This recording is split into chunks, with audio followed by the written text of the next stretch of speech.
사람들은 일반적으로 어떤 문제에 닥쳤을 때 어떻게 행하는 것이 옳은가 혹은 옳지 않은 것인가에 대하여 또는 선과 악의 측면에서 단순하게 이분법적으로 고민하는 경우가 많이 있습니다.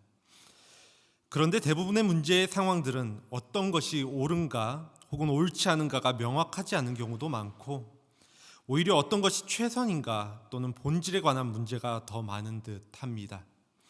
예를 들어 기독교인이 술을 마시는 것에 대하여 사람들은 옳은가 옳지 않은가에 대한 개념으로 접근을 많이 하지만, 권고하고 요청하기에 술 취하지 말고 또 술에 휘둘리는 것에 신앙적 유해함에 대하여 이야기할 수는 있어도 그것이 옳다 그르다의 개념으로 접근해야 될 문제가 아니라는 것입니다. 본문 속에서는 이와 비슷하게 바리새인들의 제자들과 또 헤롯 당원들이 예수님과 세금에 대한 문제로 대화를 나누는 장면들이 등장합니다. 이 시간 이 대화 속에서 예수님께서 보여주시는 본질에 대해서 함께 나누어 보는 시간 갖기 원합니다. 오늘 본문 이전의 상황들을 먼저 살펴보면 예수님께서 포도원 주인의 비유와 혼인잔치 비유를 연결해서 말씀하시는 장면이 나옵니다. 바리새인들은 또 그들의 입장에서는 하나님의 나라에 청함받았지만 택함받지 못한 이에 대한 비유를 통하여서 예수님께서 말씀하셨던 주체가 자신들이라는 사실을 알게 되었을 때 이들은 분노하였을 것이고, 또 선민의식이 강한 이스라엘 민족 지도자로 지칭되는 그들로서는 받아들이기 어려운 또 힘든 모욕이었을 것입니다. 그래서 그들은 예수님을 해야 할 빈미를 만들려고 예수님에게 찾아가는 장면으로 오늘 본문이 시작됩니다. 예수님을 어떻게 하면 올무에 걸릴 수 있게 할까 고민하던 바리새인들에게 나온 해답은 바로 헤롯 당원들과의 연합에 있었습니다. 이러한 연합이 그 당시에 보기에는 이상할 것이 없었지만, 원래 바리새인과 헤롯 당원은 서로 대척하는 관계에 있는 사람들입니다. 바리새인들은 유대교 전통의 민족주의적 관점이 분명한 사람들이었고, 이와 반대로 헤롯 당원들은 친로마적 성향이 뚜렷한 사람들이었기 때문입니다. 단순 비교는 어렵지만 우리로 치면 일제시대의 친일파와 또 독립운동가와의 관계와도 비슷하게 정치적으로 완전히 양극단에 놓여 있는 관계였다는 사실입니다.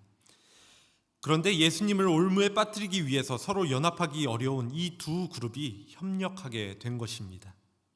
이렇게 항상 악은 자신들의 목적을 이루기 위해서는 자신들의 이념과 사상과는 상관없이 기꺼이 적과의 연합도 마다하지 않습니다. 그들은 먼저 예수님에게 다가와 16절에서 이렇게 이야기합니다. 선생님이여, 우리가 아노니 당신은 참되고 진리로 하나님의 도를 가르치시며 아무도 꺼리키는 일이 없으시니 이는 사람을 외모로 보지 아니하심이니이다.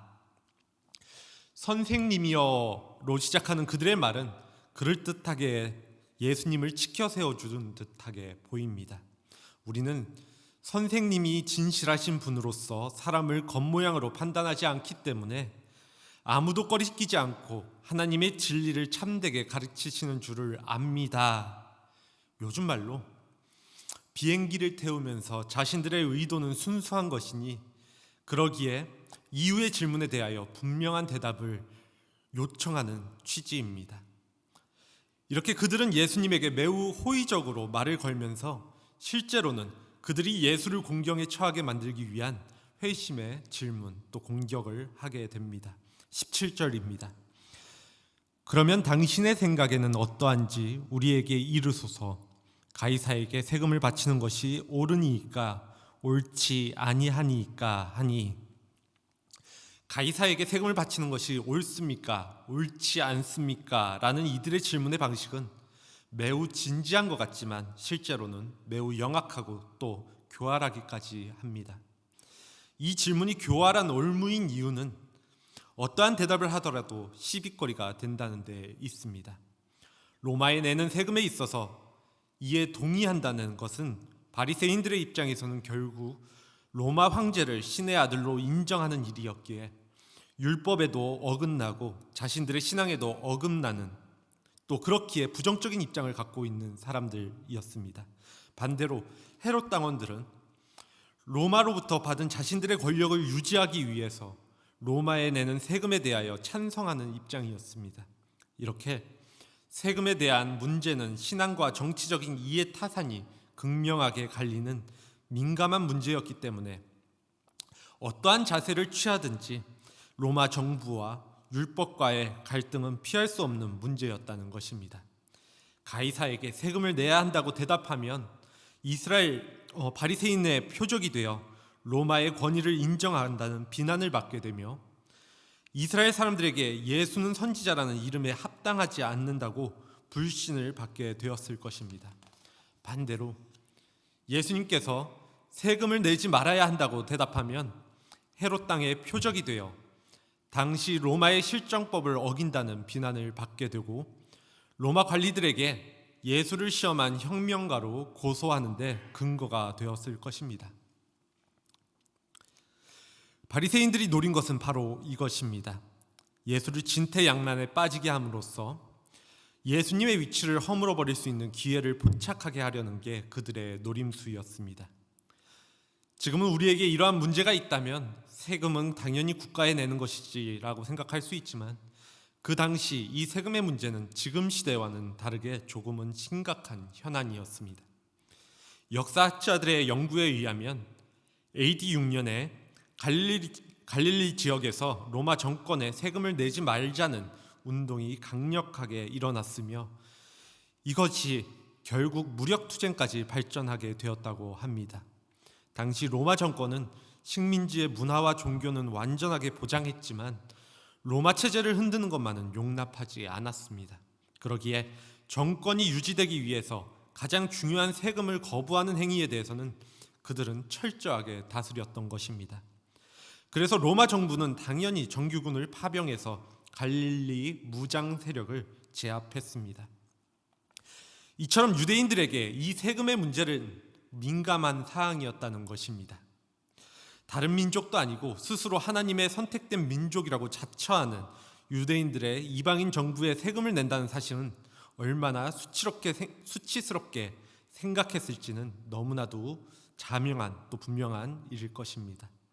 오죽했으면 유대인들 중에 가장 멸시받는 집단이 세리와 같은 사람들이었다는 사실은 이를 분명하게 합니다.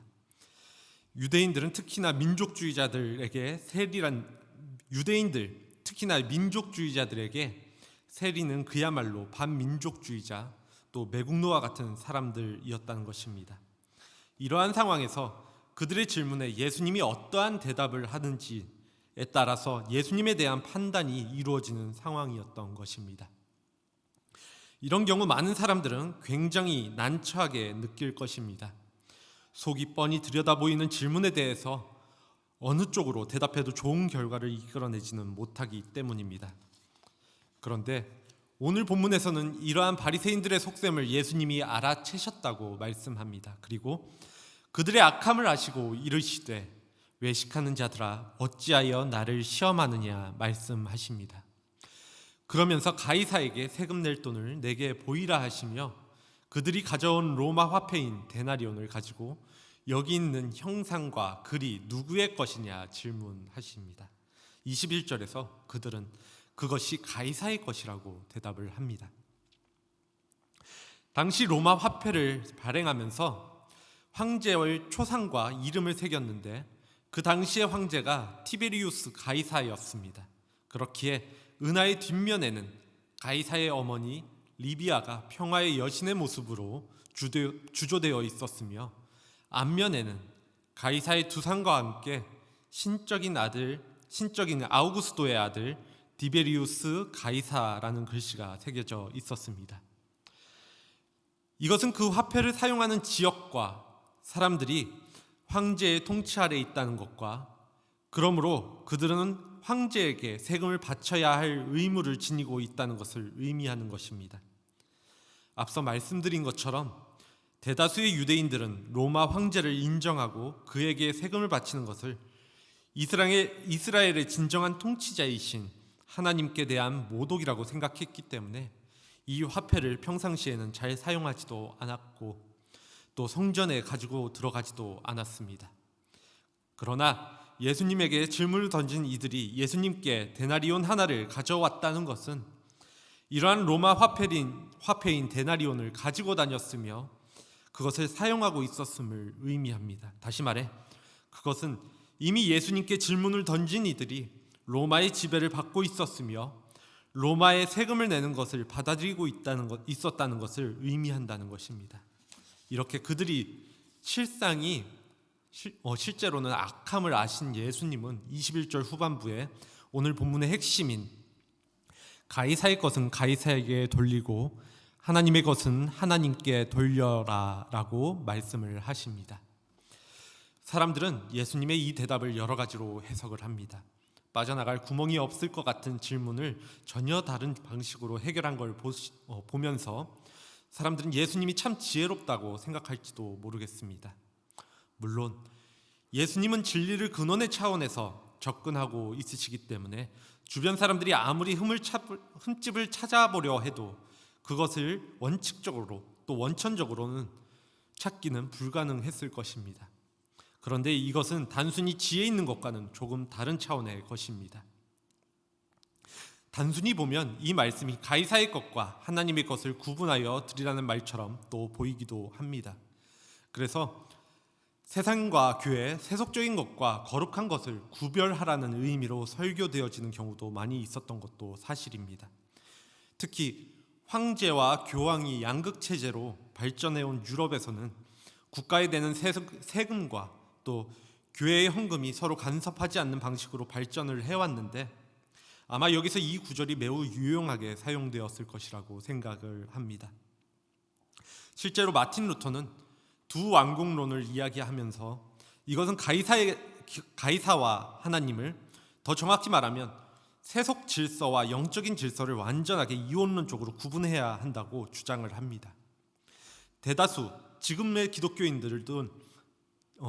지금도 대다수의 기독교인들은 이러한 생각을 따르고 있다고 생각합니다.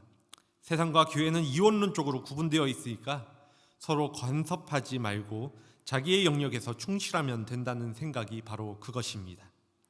이에 반해서 칼빈은 세속 질서를 교회의 질서 안으로 복속시켰습니다. 이 세상의 모든 것은 하나님의 영광을 위해서만 존재한다는 의미입니다. 그래서 칼빈은 제네바를 신성 통치의 도시로 만들려는 시도를 하게 됩니다. 저는 이 자리에서 정치와 교회가 간섭하지 않는 마틴 루터가 옳거나 아니면 그것을 일치시키려는 칼빈이 옳다라는 말을 하려는 것은 아닙니다. 이는 그들의 주장이 결과적으로 좋은 방향으로 흘러갔다고 말하기는 어렵기 때문입니다. 그렇다면 예수님께서 말씀하시고자 하는 의미는 무슨 의미였을까? 결국 이 문제는 세상의 모습, 그들이 향하는 방향과 기독교의 관계를 어떻게 보는가에 달려 있습니다. 특히 오늘 예수님이 주신 말씀이 무엇을 의미하는지의 관점에서 이러한 문제를 풀어보아야 합니다. 가이사의 것은 가이사에게, 하나님의 것은 하나님께 돌리라는 예수님의 말씀은 오늘 이 세상을 사는 기독교인들에게 세상의 모습에 대해서 어떤 입장을 가져야 한다는 방향을 제시하는 것일까요? 앞서 언급한 루터나 칼빈 모두 자신들이 살아가던 그 시대에 가장 적절한 답을 찾은 것이지만 그 결과가 좋았다라고 말하기 어렵고 또 그것이 오늘 우리에게 그대로 유효한 것도 아닙니다. 그렇다면 우리는 루터와 칼빈을 참고하고 무엇보다 결국은 예수님의 말씀에 귀를 기울여야 합니다. 왜냐하면 오늘 우리의 대답은 500년 전에 루터나 칼빈이 아니라 예수님께서 우리에게 말씀하시는 것에 있기 때문입니다. 이러한 기준에서 예수님이 로마법에 따라서 세금을 내고 율법에 따라 헌금을 내면 된다는 뜻으로 이런 말씀을 하셨다고는 보기 어렵습니다. 물론 겉으로는 가이사의 것과 하나님의 것을 구분하는 것처럼 말씀하셨지만 그것은 이 세상이 바로 하나님에 의해서 창조되었다는 기본적인 사실에서 벗어나지 않는 한도 안에서 이해되어야 한다는 것입니다. 예수님께서 가이사의 것은 가이사에게라고 말씀하신 것은 가이사의 형상이 담긴 화폐가 가이사의 것이라면 그런 가이사를 비롯하여 하나님의 형상이 담긴 인간과 하나님의 창조하신 피조물 그리고 이 세상의 모든 것의 주인은 누구인지에 대한 질문이면서 또한 선포입니다. 하나님은 처음부터 모든 것은 다 하나님의 것이라고, 또 이스라엘 땅도 하나님의 것이고 이스라엘 백성도 하나님의 백성이며 하나님에게 속한 것이라고 말씀해 오셨습니다. 다윗은 시편 24편 1절에서 땅과 그 안에 가득 찬 것이 모두 다 하나님의 것, 온 누리와 그 안에 살고 있는 모든 것도 주님의 것이다 라고 고백하고 있으면, 또 바울도 사도행전 17장 24절에서 26절 말씀을 통해서 아덴에서 전도할 때 우주와 그 안에 있는 모든 것을 창조하신 하나님은 하늘과 땅의 주인이시며 인류의 모든 족속을 한 혈통으로 만드셔서 온 땅 위에 살게 하셨다라고 말씀하고 있습니다. 분명하게도 이 세상은 이 세상을 창조한 하나님의 것입니다. 하나님에 의해서 창조되었을 뿐만 아니라 하나님에 의해서 유지되고 보존되고 또 결국 하나님에 의해서 완성될 것입니다. 이 기준에서 가이사의 것이 있을 수 없음에도 불구하고 예수님이 가이사의 것을 인정하는 듯이 말씀하신 이유는 하나님의 나라는 가이사의 방식으로 성취되는 것이 아니라는 사실에 대한 반어적 확증입니다. 더 정확히는 가이사는 권력을 움켜잡아서 무엇인가를 성취하려는 인간들의 욕망인데 이것은 하나님의 통치와는 다르다는 것입니다. 하나님의 나라는 하나님에 의해서만 실현되는 생명의 나라이기 때문입니다. 다시 말해 하나님의 나라는 가이사의 방식과는 전혀 다르다는 것입니다. 이게 분명하다면 가이사의 것은 가이사에게 주어버리는 것이 가장 지혜로운 일입니다. 그런데 아이러니컬하게도 이렇게 예수님께서 분명하게 말씀하셨는데도 불구하고 바리새인들은 빌라도에게 예수님을 십자가에 못 박으라 요청할 때 그 근거로서 가이사에게 세금 바치는 것을 금하였고 스스로를 왕이라 하였기 때문이라고 이야기합니다. 누가복음 23장 2절 말씀입니다. 우리가 이 사람을 보매 우리 백성을 미혹하고 가이사에게 세금 바치는 것을 금하며 자칭 왕 그리스도라 하더이다. 이렇게 예수님께서는 바리새인들의 거짓말로 고발당하셨고 그 결과 십자가에 못 박혀 죽으셨습니다. 이는 가이사의 형식적 권위를 인정하셨지만 신적 권위는 인정하지 않으셨음을 변증법적으로 또 보여주신 모습이기도 합니다. 누군가는 바울의 로마서 13장 1절에서 2절 말씀, 각 사람은 위에 있는 권세들에게 복종하라. 권세는 하나님으로부터 나지 않음이 없나니 모든 권세는 다 하나님께서 정하신 바라. 그러므로 권세를 거스르는 자는 하나님의 명을 거스름이니 거스르는 자들은 심판을 자취하리라 라는 말씀을 근거로 들어서 그럼에도 가이사의 권위를 인정해야 하는 것이 옳지 않냐고 반문할 수 있습니다. 물론 이 주장 역시 일리는 있습니다. 바울의 말에서 확인할 수 있는 것처럼 세상의 권세는 하나님으로부터 통치권을 위임받은 것이기 때문입니다. 이 권세는 누구든지 그 통치권에 복종해야 할 정도로 살아있는 권세이자 또 누구든지 따를 만한 합법적인 권세입니다. 그러기에 백성들로부터 세금을 거둘 권세도 있고 또 백성들이 잘못을 심판하고 벌할 권세도 있습니다. 이러한 면에서 본다면 분명히 가이사에게도 권위를 인정해야 합니다. 하지만 조금 전에 말씀드린 것처럼 이 말씀이 가이사의 권위가 하나님의 권위와 동등함을 의미하지는 않는다는 것입니다. 세상 가운데 통치 속에서 그 형식적 또 실정적 권위에 대한 이야기이기 때문입니다. 그렇기에 이 말씀은 가이사의 통치권 역시 하나님이 주셨음을 분명히 하고 있습니다. 하나님은 만유의 하나님이시고 모든 민족의 통치자이시기 때문에 그 어떤 권세도 하나님의 통치권 밖에 있는 것은 없다라는 것입니다. 이것이 성경이 말하고 있는 또 성경이 말씀하고 있는 하나님의 절대 주권입니다. 곧 가이사의 것은 가이사에게, 하나님의 것은 하나님에게 바치라는 것은 이 질문을 던지고 있는 바리새인들을 비롯하여서 유대인들과 따르는 제자들을 향하여서 이 땅의 진정한 주인, 곧 이 땅의 진정한 왕이 누구냐에 대한 말씀입니다. 더 나아가서 그러한 하나님 앞에서 세상 가운데 살아가는 우리가 어떻게 살아가야 하는지, 곧 우리의 모든 것이 하나님의 것이기에 하나님이 기뻐 받으실 만한 삶을 살아가야 한다는 것이, 또 그것이 합당하다는 것을 담은 말씀이라고 할 수 있습니다. 말씀을 정리합니다. 표면적인 의미에서 세금과 신앙 사이에 지혜롭게 처신하는 길을 제시하는 것으로 볼 수 있었던 이 장면은 이면적으로는 결국 가이사가 신의 아들로서 주인인 것 같은 세상과 사람들을 향하여 하나님께서 모든 만물의 참 주인이시며 왕이라는 선언이자 선포입니다. 우리는 하나님의 피조물입니다. 다시 말해 우리는 하나님의 형상을 따라 지음받은 자들입니다. 그러므로 우리에게는 하나님의 형상이 회복되어져야 합니다. 더 나아가 사람들은 우리를 통해서 하나님을 바라볼 수 있는 모습이 새겨져 있어야 합니다.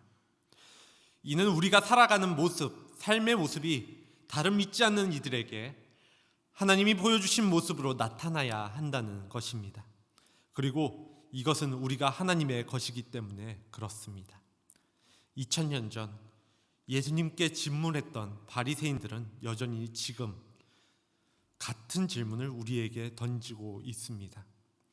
술에 관한 문제, 동성애에 대하여 어떻게 생각하는지, 코로나 시기에 교회가 모여 예배드리는 것에 대하여 어떻게 생각하는지 등 옳고 그름의 측면에서 어느 한쪽을 이야기하면 다른 한쪽에서 문제 삼을 만한 질문들을 들을 때가 많이 있는 것이 요즘 시기입니다. 우리는 때론 이러한 질문들이 교회를 공격하는 질문들인 것만 같아서 불쾌해지기도 하고 어떻게 답변해야 할지 심히 고민되기도 합니다. 그런데 오늘 저는 이러한 질문에 하나님과 세상을 분리하여 양자택일을 하는 방식의 접근은 말아달라고 간곡히 부탁드리고 싶습니다. 세상과 하나님의 세계는 대립되어 있거나 분리되어 있는 것이 아니라 종속된 관계라는 점을 기억하셔야 합니다. 우리가 그리스도인으로 살아간다는 것은 세상을 적대시한다는 의미가 아니라 이 세상을 품고 살아가야 함을 의미합니다. 하나님이 만드신 피조 세계를 품고 살아가는 것이 신앙생활이고 이 땅에 두 발을 딛고 살아가며 하늘을 응시하며 사는 것이 신앙생활입니다. 그러므로 그리스도인은 하나님의 나라의 질서를 따라 살면서 동시에 세상의 법을 준수하고 사회적 책임을 다해야 합니다. 물론 살다 보면 하나님 나라의 백성으로서의 책임과 또 세상을 살면서의 책임과의 충돌이 일어나기도 하고 이에 흔들릴 때가 많은 것도 사실입니다. 그럴 때 과연 어느 선까지 세상의 통치에 순복해야 하며 어느 선부터 하나님의 이름으로 항거해야 하는지 판단하는 게 간단치는 않습니다. 그러기에 우리는 왕이신 하나님의 지혜를 간구해야 합니다. 누군가 술 취하는 것이나 동성애가 옳은가 그른가 물었을 때 술에 취할 수밖에 없는 안타까운 사람들을 바라보고 기도해야 하며 동성애에 대하여 성경이 말씀하시는 진리를 모름에 안타깝게 여기고 기도해야 합니다. 또한 코로나 시기에 교회에 가서 예배하는 것이 옳은가 그른가를 물을 때 교회의 본질과 하나님이 기뻐하시는 예배자의 모습이 무엇인지를 간구해야 하는 것입니다. 결국 누가 왕이시며 누가 주권자인가에 대한 문제입니다. 세상 가운데 살아가며 하나님의 통치 아래 놓인 그리스도인들에게 오늘 말씀이 하고 있는 이야기는 그 옳고 그름의 질문은 왕이신 하나님께 맡기고 하나님이 기뻐하시는 삶에 집중하며 그러한 삶을 살기를 간구해야 한다는 것입니다. 오늘 우리의 주권자가 누구인지 분명하다면, 우리의 왕이 누구인지 분명하다면 그분의 통치 아래 거함으로써 세상의 가운데 하나님의 형상을 따라 세상을 바라보고 또 하나님을 섬기는 우리 모두가 되어지기를 소원합니다. 이 시간 함께 기도하겠습니다.